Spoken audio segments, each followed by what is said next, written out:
Selamat datang di channel Novel Official. Sebelum kalian mendengarkan novel Pesona Pujaan Hati, jangan lupa like, share, and subscribe. Kalau tidak ku sentil jantung kalian. Hehehehe.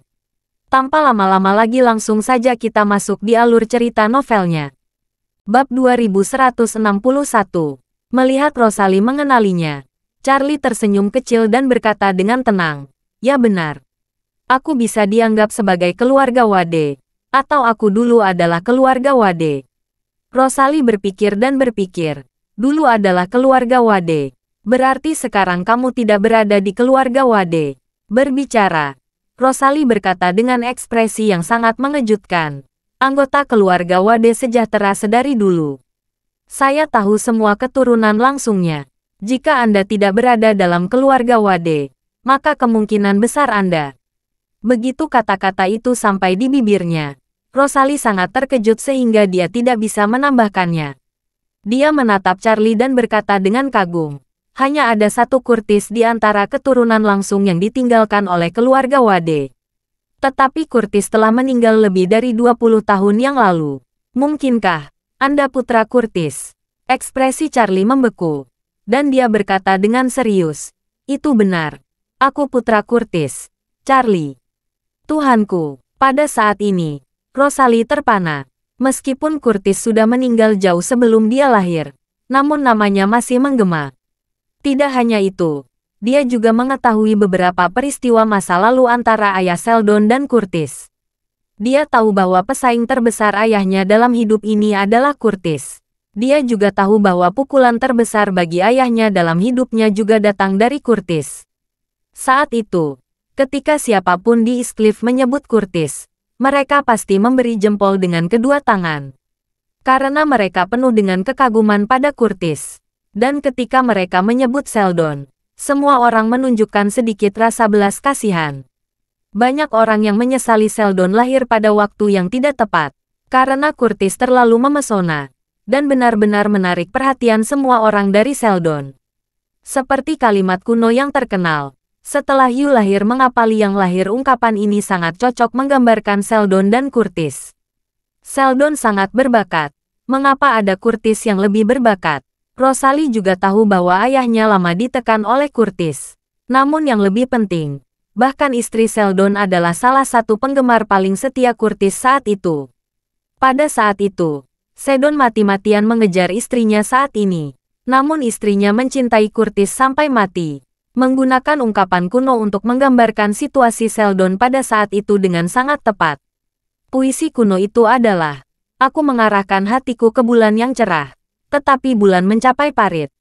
Dapat dikatakan bahwa istri Sheldon menikahinya karena putus asa karena pendinginannya yang sia-sia terhadap Curtis. Oleh karena itu, Sheldon selalu hidup dalam bayang-bayang Curtis. Omong-omong, ayah Charlie, Curtis, jelas merupakan orang yang paling dibenci Sheldon dalam hidupnya. Rosalie mengetahui peristiwa masa lalu ini dengan sangat baik. Dia tidak pernah menyangka akan bertemu dengan putra Curtis saat ini. Terlebih lagi, yang lebih tidak terduga adalah dia akan memiliki begitu banyak cerita bersamanya. Bab 2162. Bahkan sekarang Charlie memegang kaki tempatnya.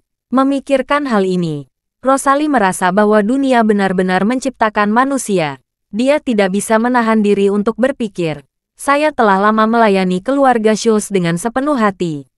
Saya bahkan bersedia mengorbankan hidup saya untuk keluarga Schultz. Namun, siapa kira keluarga Schultz akan membuat saya dalam keadaan seperti sekarang ini? Bahkan hampir membunuhku." Dan Charlie ini, sebagai keturunan keluarga Wade, merupakan musuh bebuyutan keluarga Schultz. Selain itu, dia adalah putra Curtis. Bagi Sheldon, ayahnya, dia adalah duri di mata dan duri di dalam daging. Tapi sungguh ironi, musuh bebuyutan keluarga Schultz ini menyelamatkan hidup pada saat yang paling kritis. Melihat ekspresi Rosalie, Charlie tidak tahan untuk menggodanya. "Apa? Setelah mengetahui saya dari keluarga Wade, kamu sebagai keluarga Schultz langsung menumbuhkan kebencian terhadap keluarga Wade di hatimu?" Rosalie mengulurkan tangannya dan berkata dengan panik, "Bukan itu yang aku pikirkan. Jika aku tahu kamu adalah keluarga Wade sebelum hari ini, aku pasti akan lebih membencimu. Setelah berbicara, Rosalie menghela nafas dan berkata lagi dengan emosi. Sekarang saya telah sepenuhnya mengerti bahwa saya hanya orang alat untuk keluarga Schultz. Alat yang dapat dikorbankan kapan saja. Mereka tidak menganggap saya sebagai anak haram sama sekali. Oleh karena itu, Rosalie berkata dengan sedikit ekspresi mencela diri sendiri. Ayahku selalu sangat khawatir istrinya akan mengetahui latar belakangku. Mungkin hal yang baik baginya adalah aku mati. Setidaknya itu bisa menyembunyikan latar belakangku. Kalau aku menghilang dan mati tanpa bukti, dia tidak perlu khawatir istri tercintanya akan mengetahui fakta bahwa dia telah menjalani pernikahannya. Charlie memandang Rosalie dan berkata dengan simpati, "Kamu tidak perlu terlalu sedih tentang ini. Sebenarnya, jika kamu memilih dari sudut lain, itu bukan hal yang buruk. Setidaknya kamu bisa melihatnya dengan jelas warna asli mereka sekarang. Kamu pada dasarnya tidak terluka parah. Ini lebih baik daripada kamu menyadarinya di detik-detik sebelum kamu mati, kan?" Rosalie mengangguk ringan, menatap mata merah Charlie, dan mendesah pelan, "Tuan Muda Wade, terima kasih banyak. Terima kasih telah menyelamatkan hidupku. Terlepas dari kemiskinanku sebelumnya. Jika itu aku, dan kamu terhapus tepat di depan mataku, aku mungkin tidak akan sudi menyelamatkanmu sama sekali." Charlie berkata dengan serius, "Itu sudah lewat, kamu bukan hanya tidak ingin menyelamatkanku, tetapi kamu sendiri ingin membunuhku." Rosalie segera merasa malu, menundukkan kepalanya, dan berkata dengan lembut, "Saya bodoh tentang masalah ini. Semua pikiran saya selalu untuk melayani keluarga Schultz dan ayah kandung saya. Saya tidak pernah memikirkan apa yang dipikirkan orang lain." Charlie bertanya padanya, "Jadi apa rencanamu sekarang?" Rosalie bertanya dengan heran, "Tuan Muda Wade, bukankah Anda sudah bilang ingin membawa saya ke Aorus Hill? Apakah Anda berubah pikiran?" "Ya," Charlie mengangguk dan berkata, "Aku berencana membawamu ke Aorus Hill. Tapi aku ingin mengatakan sesuatu yang buruk sebelumnya. Bahkan sekarang, aku belum sepenuhnya percaya padamu." Setelah mengatakan itu, Charlie melanjutkan, "Jadi, setelah kamu ke Aorus Hill bersama saya tidak akan memberikan kamu kebebasan. Saya akan membatasi kamu sampai saya menyelesaikan urusan saya. Kamu bisa mendapatkan kembali kebebasan setelah saya yakin kamu 100% bisa dipercaya." Rosalie mengangguk tanpa ragu-ragu, dan berkata dengan serius, "Saya mengerti apa yang Anda katakan. Jika saya jadi Anda, saya tidak akan langsung mempercayai diri saya sendiri." Rosalie segera tersenyum pahit dan berkata, "Tuan Muda Wade, mulai sekarang, saya akan merepotkan Anda. Tapi jangan khawatir, aku, Rosalie, selalu memegang kata-kataku. Mulai sekarang, aku tidak akan pernah membangkang ke arahmu. Aku juga tidak akan bermaksud menyakitimu atau siapapun di sekitarmu. Dan ketika saya tiba di Aorus Hill, saya akan mengikuti proses Anda sepenuhnya. Bagaimanapun, kamu sudah menyelamatkan hidup." Bab 2163. Alasan Charlie menyelamatkan Rosalie adalah karena dia melihat niat keluarga Schultz untuk membunuhnya. Mengikuti prinsip dasar musuh dari musuh adalah teman. Jadi dia memutuskan untuk menyelamatkan Rosalie. Selama Rosalie memiliki hubungan dekat dengan keluarga Schultz, dia dapat menjadi bantuan besar bagi dirinya untuk membalas dendam pada keluarga Schultz. Jika dikendalikan dengan baik, bukan tidak mungkin bagi Charlie untuk mengubah Rosalie menjadi bawahannya. Jika ingin menjadikan seseorang untuk digunakan, hal terpenting adalah membuatnya berhasil budi terlebih dahulu. Dan di dunia ini, tidak ada yang lebih penting daripada anugerah yang menyelamatkan nyawa. Rencana Charlie saat ini adalah membawa Rosalie ke Aorus Hill dan menyembunyikannya dengan baik. Lalu menunggu dan melihat apa yang terjadi selanjutnya dengan keluarga Schultz. Mengenai bekerja sama dengan Rosalie untuk membalas dendam pada keluarga Schultz, ini tidak terburu-buru. Charlie suka menyusun strategi dengan matang sebelum bergerak. Semua akan baik-baik saja jika dia tidak bergerak. Namun jika sudah bergerak, ini bukan hanya tentang mengalahkan keluarga Schultz. Dia setidaknya harus membunuh setengah dari keluarga Schultz. Kemudian saat ini, Charlie merawat luka Rosalie sampai tuntas. Setelah membalut luka tertembus panah, Charlie berkata kepada Rosalie, "Oke, lukanya sudah selesai diobati. Kita masih akan melaut selama lebih dari 30 jam. Kamu bisa beristirahat di kamar. Hubungi kru jika perlu sesuatu." Rosalie mengangguk ringan dan berkata dengan penuh terima kasih. "Terima kasih, Tuan Muda Wade." Charlie mengulurkan tangannya sedikit. "Ini masalah sepele. Kamu tidak harus begitu sopan." Setelah itu, Charlie meletakkan kaki kanan Rosalie yang ramping dengan hati-hati dan berkata, "Kamu istirahat. Aku akan pergi dulu." Rosalie buru-buru berkata, "Tuan Muda Wade, aku akan mengantarmu pergi." "Tidak perlu," Charlie berkata dengan cuek.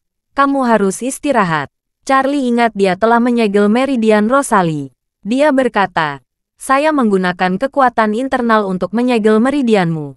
Sekarang saya akan melepaskannya. Tetapi kamu masih harus memperhatikan luka di kakimu. Jangan banyak bergerak, dan usahakan jangan sampai basah. Kalau mau mandi, bungkus perban dengan plastik." Rosalie mengangguk patuh dan berkata, "Saya tahu Tuan Muda Wade. Tolong buka meridian saya. Saya sulit mengerahkan tubuhku." Charlie mengulurkan tangannya dan dengan ringan mengetuk pergelangan kaki Rosalie. Dan seketika itu juga, menghilangkan reiki yang tersisa di tubuhnya. Rosalie bisa langsung merasakan meridian yang telah tertutup di dalam tubuh sudah terbuka. Dia kagum dengan kekuatan ajaib Charlie. "Tuan Muda Wade dapat mengontrol pembukaan meridian saya hanya dengan menggerakkan jari. Yah, kemampuan semacam ini benar-benar tidak dapat dipercaya. Untungnya kamu tidak ingin membunuhku. Jika tidak, aku mungkin sudah hancur berkeping-keping."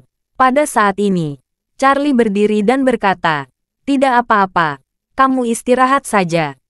Aku pergi." Rosalie buru-buru mengantarnya ke pintu dan berkata dengan hormat, "Tuan Muda Wade, berhati-hatilah." Rosalie menyimpan kekaguman pada Charlie di hatinya. Bukan hanya karena kekuasaan, tetapi juga karena statusnya yang tidak biasa. Dari sudut pandang Rosalie, Charlie sangat kuat dan dia adalah tuan muda dari keluarga Wade dan putra Curtis. Jadi dia benar-benar layak untuk dipanggil Tuan Muda Wade. Saat ini, kapal Charlie telah meninggalkan perairan teritorial dan memasuki laut lepas. Di sisi lain, pasukan bela diri Jepang akhirnya tiba di lokasi yang sudah ditentukan dan menunggu keluarga Schultz. Bab 2164. Ketika kapal pesiar muncul di layar radar, Kapten pasukan bela diri berkata sambil tersenyum. Setelah menunggu lama, bajingan ini akhirnya muncul juga. Wakilnya tersenyum dan berkata, "Kapten, jika kita menangkap Rosalie, ini akan mencapai pencapaian besar lainnya, kan?" Kapten mengangguk. "Tentu saja, Rosalie ini adalah pelaku utama. Jika kita berhasil menangkapnya kembali, apakah dia hidup atau mati, kita akan mendapat pujian yang luar biasa." Saat dia mengatakan itu, dia dengan bersemangat berkata, "Usahakan jangan menembak. Tangkap dia hidup-hidup, segera." Kapal pesiar di radar berjarak kurang dari 1 mil laut dari tempat mereka merencanakan penyergapan. Beberapa kapal patroli pasukan bela diri telah lama diam. Mereka mematikan mesin, mematikan transponder dan semua lampu di kapal, menunggu target mendekat untuk mengejutkan mereka. Melihat sasarannya semakin dekat, Kapten pasukan bela diri segera memerintahkan, mulai penangkapan.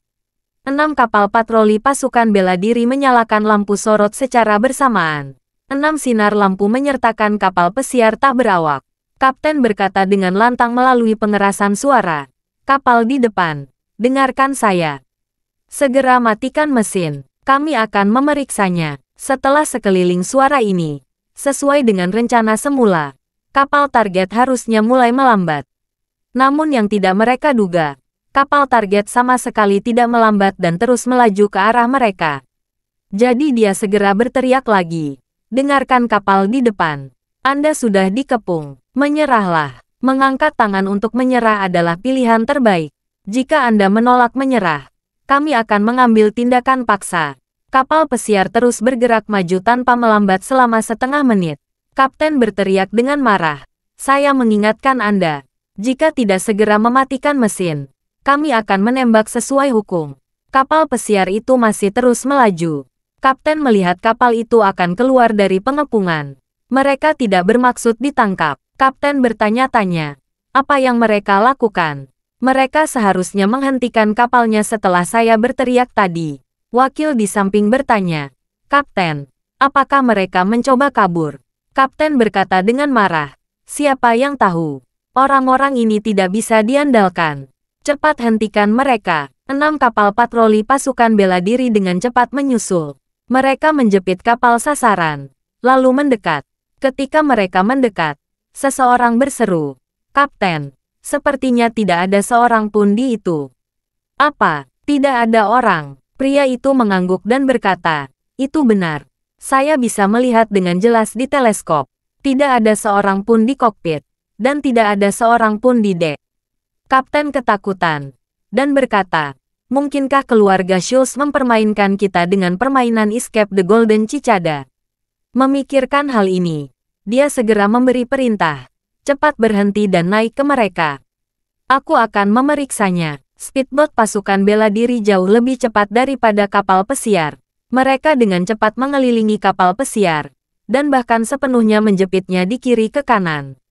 Pada saat ini, beberapa kapal dan kapal pesiar di tengah relatif tidak bergerak. Beberapa anggota tim bela diri segera melompat ke kapal untuk memeriksa situasi di atas komando kapten. Dan benar-benar tidak ada seorang pun di kapal. Kapten menamparkan pahanya dan berteriak kesal. Bajingan keluarga Schultz. Mereka hanya berpura-pura mengajak kami bekerja sama melakukan aksi ini. Mereka memancing kita untuk menjauh untuk melarikan diri dan menyelamatkan orang. Beraninya mereka bermain-main dengan kita. Mereka sudah hidup bosan. Betul kan? Bab 2165. Cat Van memang rubah tua yang memiliki beberapa kemampuan. Kali ini dia membuat drama menyelamatkan Rosalie. Dan sebenarnya dia sama sekali tidak menghabiskan banyak uang, karena seluruh pasukan bela diri Jepang bersedia bekerja sama dengannya secara gratis. Dengan alasan pasukan bela diri Jepang bersedia bekerja sama dengan Cat Van secara gratis, dapat ditelusuri kembali ke waktu ketika Rosalie dan master-master bela diri keluarga Schultz lainnya ditangkap. Pada saat itu, Rosalie dan rekan-rekannya membasmi keluarga Matsumoto ini jelas mempermalukan Departemen Kepolisian Metropolitan Tokyo, lalu secara kolektif berencana melarikan diri dari Osaka. Detik-detik pesawat akan lepas landas, pasukan bela diri Jepang datang maju dan menangkap mereka semua. Kejadian ini membuat pasukan bela diri menjadi populer. Masyarakat memuji pasukan bela diri atas karena melakukan pekerjaan mereka dengan sangat baik, dan masyarakat kesal dan marah pada Departemen Kepolisian Metropolitan Tokyo karena adanya pertumpahan darah yang tidak dapat diatasi oleh kepolisian. Mereka dianggap tidak berguna. Sebelumnya, reputasi dan status sosial pasukan bela diri Jepang di Jepang termasuk rendah. Sejak kekalahan dalam Perang Dunia II, sikap masyarakat Jepang terhadap para prajurit jauh lebih rendah dari sebelumnya. Menyadari bahwa penangkapan Rosalie sangat meningkatkan status sosial mereka, pasukan bela diri Jepang tenggelam dalam perasaan yang sangat dinanti ini. Mereka ingin menciptakan kembali keajaiban lain. Cat Van yang cerdik, menyadari pasukan bela diri sangat menikmati pujian masyarakat Jepang. Dia langsung meminta seseorang untuk menghubungkannya dengan pejabat tingkat tinggi dari pasukan bela diri. Dia mengajak kerjasama dengan pasukan bela diri dalam sebuah tontonan besar. Tontonan besar ini sangat sederhana. Pasukan bela diri Jepang membantu Rosalie melarikan diri. Lalu keluarga Schultz membimbing Rosalie untuk memasuki laut lepas dan memasuki perangkap yang disiapkan oleh pasukan bela diri. Dengan cara ini, pasukan bela diri Jepang akan berhasil kembali menangkap Rosalie yang melarikan diri. Ini pasti akan mendapat tanggapan bagus dari masyarakat Jepang. Selain itu, polanya adalah dengan merancang Rosalie melarikan diri dari kepolisian Tokyo. Setelah para tahanan diserahkan ke Departemen Kepolisian Metropolitan Tokyo. Dengan cara ini, pasukan bela diri Jepang dapat sepenuhnya melepaskan kesalahan pada Departemen Kepolisian Metropolitan Tokyo. Setelah Rosalie melarikan diri, pasukan bela diri Jepang akan mencegatnya di laut. Dan mereka akan melakukan publikasi besar-besaran di media. Ini sama seperti saat pasukan bela diri Jepang menangkap para tahanan di Bandara Osaka. Setelah menyerahkan tahanan ke kepolisian Tokyo, polisi kembali kehilangan tahanan tersebut. Setelah itu, pasukan bela diri Jepang akan membereskan kekacauan yang dibuat oleh polisi dengan menangkap tahanan itu hidup-hidup. Dengan demikian, pasukan bela diri Jepang akan memperoleh 2 kali kemenangan. Dan Departemen Kepolisian Metropolitan Tokyo akan kembali terjebak dalam posisi sulit. Oleh karena itu, pasukan bela diri Jepang bersedia bekerja sama tanpa syarat dengan Cat Van. Membantu pengungsi Rosalie dan menjadi pahlawan yang miskin keadaan lagi. Cat Van sangat pandai menghitung. Dia bisa memanfaatkan pasukan bela diri Jepang untuk membantu dan mengelabui Rosalie dan seluruh keluarga Harker. Keluarga Harker selalu menyelamatkan Rosalie. Cat Van telah berjanji kepada keluarga Harker bahwa dia akan menyelamatkan Rosalie. Dan keluarga Harker sangat berterima kasih padanya. Saat ini, keluarga Schultz memang telah menyelamatkan Rosalie dari Tokyo. Ini saja sudah cukup membuat keluarga Harker berterima kasih. Tapi keluarga Harker tidak menyadari bahwa Tuan Schultz hanya bersandiwara untuk mereka. Dia memang berencana menyelamatkan Rosalie dari Departemen Kepolisian Metropolitan Tokyo di sini. Namun dia menyerahkan Rosalie kepada pasukan bela diri Jepang di tengah laut. Bab 2166. Dengan hanya memutar tangan kiri dan kanan, Anda dapat menyenangkan dua pihak. Dan ini sangat hemat biaya dan hemat tenaga. Namun, tidak ada yang mengira bahwa semua yang telah direncanakan dengan cermat akan berubah secara tidak terduga. Tuan Schultz sendiri penuh dengan harapan di East Cliff. Menunggu kabar pasukan bela diri Jepang berhasil menangkap Rosalie kembali.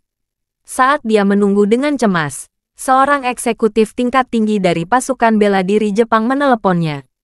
Setelah telepon tersambung, Tuan Schultz dengan senang hati bertanya, "Matsushima-kun, apakah kamu sudah menangkap Rosalie?" "Tangkap pantatmu." Pihak lain memarahinya di telepon. "Tidak ada seorang pun di kapal yang kamu atur. Di mana Rosalie sekarang?" Patua Schultz bertanya kepadanya. "Apa yang kamu katakan? Tidak ada orang di dalam kapal." Pihak lain berkata dengan marah. "Ya benar. Tidak ada satu orang pun di kapal." Ini, Cat Van tiba-tiba menjadi gugup. Dia berkata, "Bawahan saya belum lama menelepon. Dia bilang semuanya terkendali. Bagaimana tiba-tiba menghilang? Kamu bertanya padaku." Pihak lain berkata dengan marah. "Kami sudah menunggu di lokasi yang ditentukan. Saat kapal mendekat, bahkan tidak ada hantu di kapal." Mengatakan itu, pihak lain mengancam dengan kejam. "Saya beritahu Anda Cat Van. Jika tidak segera menyerahkan Rosalie, jangan salahkan kami akan mengirim pesan kasar kepada Anda." Cat Van berkata dengan gugup, "Pasti ada sesuatu yang tersembunyi dalam masalah ini, Tuan Matsushima. Saya sarankan Anda pasukan bela diri maritim segera mencari." Pihak lain berkata dengan dingin, "Kami tidak memiliki cukup tenaga dan sumber daya material untuk melakukan pencarian skala besar seperti itu. Jika Anda bisa mendapatkan kembali Rosalie, maka semuanya akan baik-baik saja. Tetapi jika Anda tidak bisa kembali, pemerintah Jepang akan menyalahkan Rosalie pada keluarga Schultz Anda." Cat Van sedang panik dan berkata, "Tuan Matsushima, yakinlah, kami akan berusaha sekuat tenaga mencari keberadaan Rosalie. Kami akan melakukan semua cara untuk membawa kembali." Matsushima mengatupkan gigi dan berkata, "Cat Van, ingat, Anda hanya punya beberapa selai. Jika tidak dapat menangkap Rosalie sebelum fajar, Anda akan menanggung risikonya." Cat Van setuju dan berkata, "Jangan khawatir, Tuan Matsushima. Kami akan mencari dengan seluruh kekuatan kami. Kami akan memberi Anda jawaban yang memuaskan secepat mungkin." Pihak lain berkata dengan dingin, "Aku tidak punya banyak waktu lagi untukmu." Setelah menutup telepon, ekspresi Cat Van segera menjadi sangat marah. Dia segera memanggil orang kepercayaannya dan berkata, "Apa yang terjadi pada Rosalie?" Orang kepercayaannya bingung dan menjawab dengan kosong, "Tuan, saya tidak tahu masalah ini. Saat ini, kami tidak dapat menghubungi semua yang terlibat dalam pengungsi Rosalie.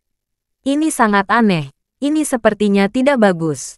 Cat Van mengumpulkan gigi dan memberi perintah, "Hubungi semua orang yang terlibat dalam operasi malam ini.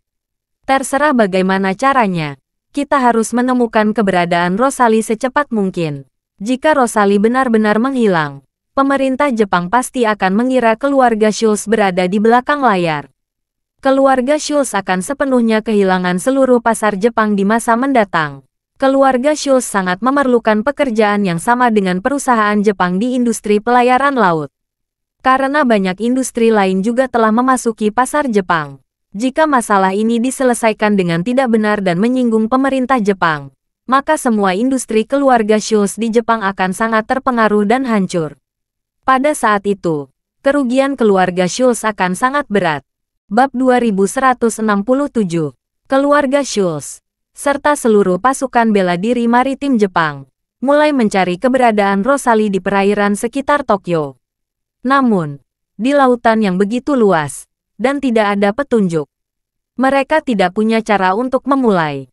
Ketika seluruh pasukan bela diri menjadi gila mencari Rosalie, kapal Charlie sudah keluar dari wilayah laut Jepang. Kapal pesiar itu terus-menerus menyesuaikan rutenya ke arah Cina. Setelah 1 malam berlayar, telah menempuh sekitar 1/4 daro total perjalanan. Pagi-pagi sekali, matahari merah terbit di atas permukaan laut di timur. Meskipun suhu di permukaan laut pada musim dingin sangat dingin, Charlie hanya mengenakan 1 mantel dan melangkah ke geladak arah perahu dari timur ke barat.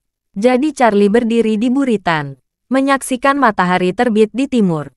Pada saat ini, matahari merah perlahan muncul, dan matahari merah bulat tercermin di permukaan laut. Pemandangannya indah dan menyegarkan. Meskipun Charlie menyaksikan pemandangan yang indah, jauh di lubuk hatinya dia memikirkan masa depannya. Charlie tidak ada pikiran untuk meninggalkan Aurus Hill sebelumnya. Namun sekarang dia semakin merasa bahwa cepat atau lambat, dia akan meninggalkan Aurus Hill, tempat dia tinggal selama lebih dari 10 tahun, dan pergi ke East Cliff untuk mencapai tujuan hidupnya. Mencari tahu kebenaran kematian orang tua hanyalah langkah awal. Setelah bertemu Charmaine dan berkonflik dengan Charmaine, Charlie ingin mendapatkan kembali apa yang seharusnya menjadi miliknya dari ayahnya. Ayahnya adalah pewaris keluarga Wade, bersama keempat saudara laki-lakinya dari generasi yang sama. Jika properti keluarga dibagi rata, dia harus mendapatkan 25% dari seluruh properti keluarga Wade. Terlebih lagi, pada masa itu, ayah tunggal yang membesarkan keluarga Wade. Jadi wajar saja jika dia mendapatkan bagian yang lebih besar. Semua aset keluarga Wade berjumlah triliunan yuan. M Grand Group bernilai 10 miliar. Ini bahkan jauh dari bawah 5% dari seluruh aset keluarga Wade. Dia akan memastikan ahli waris lain dari keluarga Wade harus mengambil lebih sedikit. Ini bukan karena Charlie serakah akan uang. Charlie hanya tidak ingin aset yang seharusnya pantas dia dapatkan akan berakhir di tangan seorang seperti Charmaine. Selain itu, yang lebih penting adalah membalas dendam orang tua. Keluarga Wade tentu saja harus disalahkan atas kasus orang tuanya. Namun, pada saat itu, keluarga Schultz juga membentuk aliansi anti-Wade dan menentang ayah di semua lini. Ini adalah fakta yang diketahui semua orang di East Cliff. Jadi dalam pandangan Charlie, musuh nomor 1 adalah keluarga Schultz. Fakta bahwa keluarga Schultz terlibat dalam perkumpulan anti-Wade benar-benar tak termaafkan di mata Charlie. Dia harus membuat keluarga Schultz membayar harga yang menyakitkan. Awalnya, dia ingin mengumpulkan lebih banyak kekuatan, dan kemudian pergi ke keluarga Schultz dan keluarga Wade untuk memenangkan pertempuran. Tapi sekarang, baik keluarga Wade dan keluarga Schultz sudah muncul dalam hidupnya. Ini juga membuatnya sadar bahwa dia harus mulai bersiap dari sekarang untuk mengambil inisiatif menghadapi kedua keluarga ini. Kebetulan Rosalie sudah jatuh ke tangan. Dia hampir dibunuh oleh keluarga Schultz. Wanita ini memiliki kemungkinan besar untuk bisa dimanfaatkan. Pada saat itu, Rosalie mungkin sangat membantu dirinya saat melawan keluarga Schultz. Saat dia melihatnya, terdengar langkah kaki di belakangnya. Charlie melihat ke belakang, dan Jasmine berjalan mendekat, terbungkus jaket tebal. Jasmine tersenyum pada Charlie yang menoleh ke belakang dan bertanya, "Tuan Wade bangun pagi-pagi sekali." Charlie tersenyum dan berkata, "Saya terbiasa bangun pagi. Saya jarang tidur bertahun-tahun." Lalu Charlie bertanya, "Bagaimana kabarmu? Kamu telah mengalami begitu banyak dalam 2 hari terakhir. Kamu harus istirahat yang cukup. Mengapa bangun pagi-pagi?" Bab 2168. Jasmine tersenyum, menyisir rambut di antara telinga dan pelipisnya, lalu berkata, "Saya sangat lelah dan ingin tidur nyenyak. Saya tidak tahan dengan goyangan kapal karena gelombang laut. Jadi saya naik untuk bernapas." Charlie bertanya dengan prihatin, "Kamu mabuk laut?" Jasmine mengangguk dan tersenyum. Untungnya, tidak terlalu serius. Mengatakan itu, dia berjalan ke sisi Charlie, bersandar di pagar, memandangi matahari terbit. Dia berkata dengan emosi, "Matahari terbit di laut sangat indah. Ini pertama kali saya bermalam di laut dan menyaksikan matahari terbit." Melihat pemandangan yang masih sedikit khawatir dan gugup, Charlie bertanya, "Jasmine?" Jasmine menatap Charlie. "Tuan Wade, apa yang ingin Anda katakan?" Charlie bertanya padanya, "Kamu sedang memikirkan sesuatu?" Jasmine ragu-ragu sejenak, mengangguk ringan, dan berkata dengan serius, "Saya khawatir dengan keadaan kakek saat ini. Saya tidak tahu bagaimana menyelesaikan semua rangkaian ini setelah kembali ke rumah." Charlie berkata dengan serius, "Bagaimana menyelesaikannya setelah kembali? Kamu tidak perlu khawatir, saya akan membantu." Dan keadaan Tuan Moore saat ini. Charlie berhenti sejenak, lalu melanjutkan, "Baiklah, kita kembali ke kabin saja. Saya akan menggunakan telepon satelit untuk menelepon Albert dan bertanya." Jasmine mengangguk dengan tergesa-gesa. "Oke, Tuan Wade." Setelah keduanya masuk ke kabin, Charlie meminta kapten untuk memberikannya telepon satelit. Charlie langsung menelepon Albert. Setelah Albert menjawab telepon, dia bertanya, "Halo, siapa itu?" Charlie berkata, "Albert, ini aku." Albert segera berkata dengan hormat, "Tuan Wade, Anda mengganti nomor telepon." Charlie berkata, "Saya menggunakan telepon satelit." Charlie bertanya, "Ngomong-ngomong, Albert, bagaimana situasi Tuan Moore?" Albert segera menjelaskan, "Dokter mengatakan bahwa otak Tuan Moore mungkin terkena stroke. Dia memiliki gejala penyakit Alzheimer.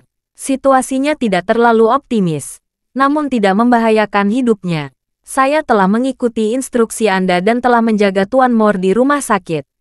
Anda tidak perlu khawatir tentang keselamatannya." Charlie tertarik dan bertanya lagi, "Bagaimana dengan Tyler dan Reben? Apakah ada tindakan baru-baru ini?" Albert berkata, "Mereka sepertinya bersiap mengadakan rapat dewan direksi. Nona Moore menghilang, dan Tuan Moore menderita penyakit Alzheimer.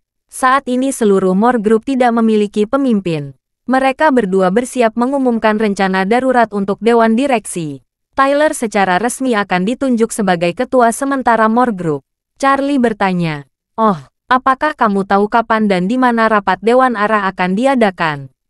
Albert berkata, "Sepertinya itu akan diadakan di Moore Group pada pukul 10 besok pagi. Mereka akan mengadakan siaran pers pukul 11 untuk mengumumkan resolusi utama dewan langsung. Banyak media yang diundang." Charlie tahu Tyler sedang bersiap menggunakan cara yang wajar dan legal untuk mendapatkan patriark keluarga Moore dan ketua arah Moore Group dengan posisi yang jujur dan adil. Dari sudut pandang diketahui Tyler, hidup dan mati Jasmine belum, dan kemungkinan besar dia tidak bisa bertahan hidup. Jadi ancaman dari Jasmine sangat minim. Sedangkan Tuan Moore, dia sekarang menderita gejala Alzheimer. Dia bukan lagi ancaman baginya. Dalam keadaan seperti itu, Tyler dan Reben harus segera mengambil alih Moore Group dan menjual aset untuk diuangkan sesegera mungkin. Memikirkan hal ini, Charlie tersenyum ringan dan berkata, "Albert, tolong bantu saya meminta beberapa undangan pada Tyler untuk acara jumpa pers. Katakan saja, saya Charlie, secara pribadi akan mendukung mereka nanti." Bab 2169. Setelah seharian berlayar, kapal pesiar Charlie akhirnya berlabuh dengan mulus di dermaga Raventon. Kapal pesiar itu merapat pada pukul 9 waktu East Cliff, 1,5 jam sebelum Tyler dan Reben mengadakan rapat dewan direksi. Helikopter butuh waktu 1,5 jam terbang ke Aurus Hill, jadi Charlie tidak bisa mengikuti rapat dewan arah Moore Group. Namun, setidaknya dia bisa datang saat jumpa pers setelahnya. Jasmine, Rosalie, dan beberapa awak kapal keluarga Schultz mengikuti Charlie turun dari. Selain itu ada juga wakil direktur Nippon Steel yang terikat, Kazumi Hashimoto. Ketika helikopter terbang menuju Aurus Hill, Tyler melangkah ke ruang konferensi terbesar di Moore Group. Pada saat ini, lebih dari pemegang saham dan direktur Moore Group telah tiba lebih cepat dari jadwal. Dan mereka semua sudah duduk, termasuk Reben juga sudah datang. Begitu Tyler masuk, semua orang berdiri dan menyambutnya. Reben memimpin dan berkata, "Halo, Ketua." Yang lain terdiam sejenak, lalu mengikuti dan berkata serempak, "Halo, Ketua."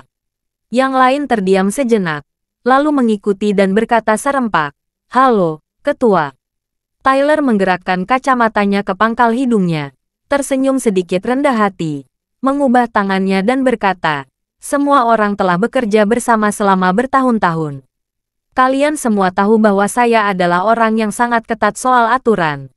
Jasmine, Ketua Moore Group, masih belum diketahui keberadaannya. Oleh karena itu, masuk akal bahwa saya bertindak sebagai ketua. Begitu Nona Jasmine kembali dengan selamat, dia akan kembali bertanggung jawab atas Moore Group secara keseluruhan. Semua orang tertawa dan mengangguk setuju. Lagi pula, dari sudut pandang hukum, selama Jasmine belum meninggal dan tidak dimakzulkan secara internal, dia akan tetap menjadi ketua Moore Group.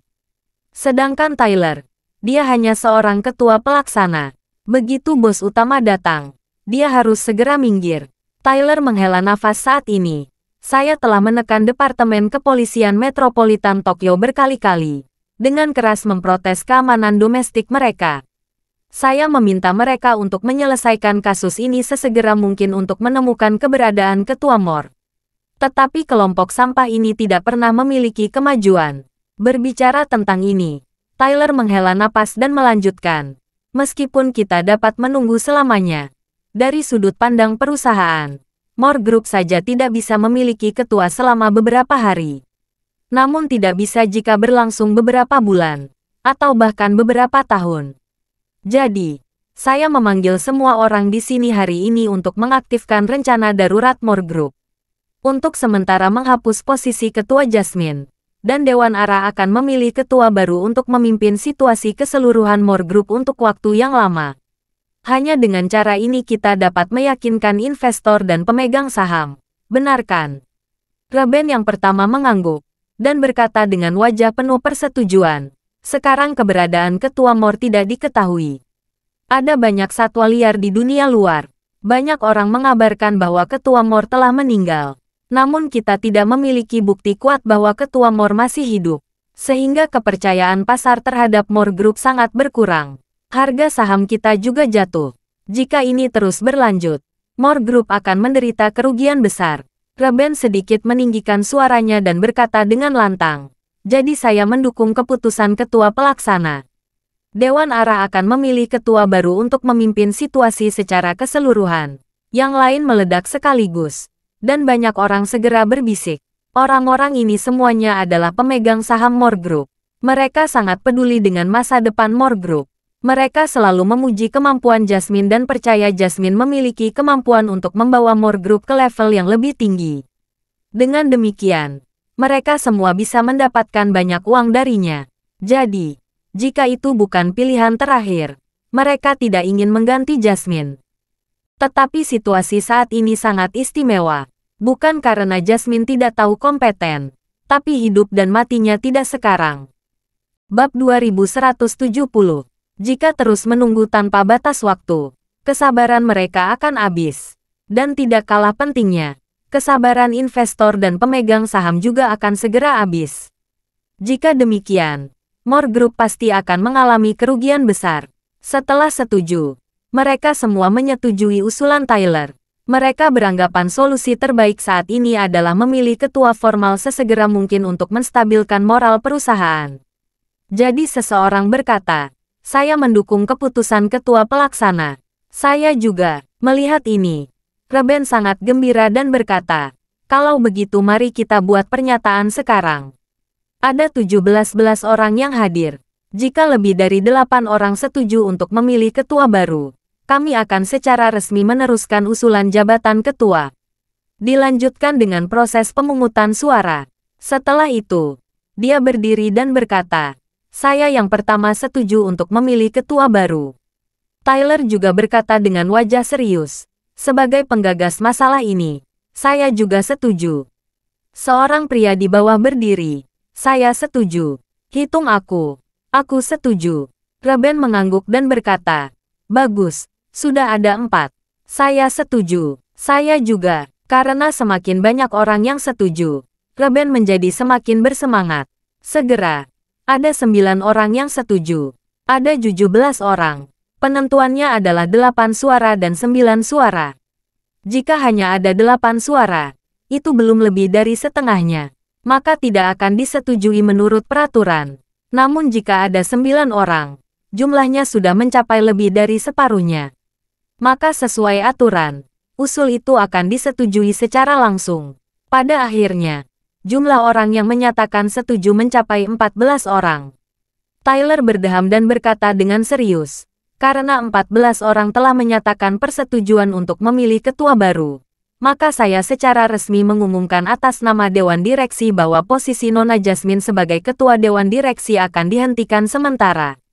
Selanjutnya, kita akan memasuki proses pemilihan ketua arah baru. Sambil berpegangan tangan dengan penuh semangat, Reben mengingat 3 orang yang tidak mengangkat tangan mereka. Saat ini dia berpikir dalam hati, ketiga bajingan ini bahkan tidak memiliki penglihatan.